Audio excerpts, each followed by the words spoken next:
ကဒီနေ့ဝင်းသားဒီမှာသမင်းဆိုင်မှာမြန်မာသမင်းအစားမြေကင်းစားပါနော်စားမယ်ဒါတွေရလဲဆိုတော့ကြည့်ပါ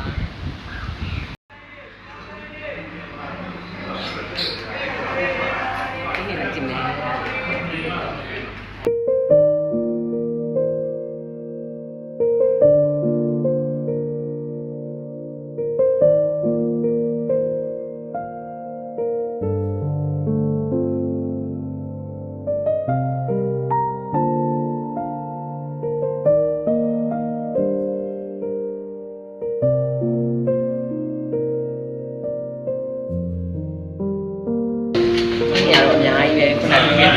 ဒီကနေ့စားမှာလေဆိုတော့ဘုံချက်လေးနဲ့စားမှာဘုံချက်လေးရဲ့ဒီမြန်မာ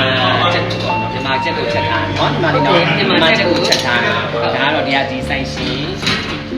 ဘာလီယာဆိုင်ရှင်ဘာလီယာတောက်တူလေးဘာလီယာဘတ်ကိုပြေးလိုက်ဒီဘက်ကိုလာလိုက်ရောမွေးရအောင်နာပါဒီကတော့အကောက်ထုတ်လေးနဲ့ချက်တာနော်ဟုတ်တာလေးလေးပြပါအဲ့ဒါဘတ်ပူရီစားလေးဆိုတာဒီလက်ချက်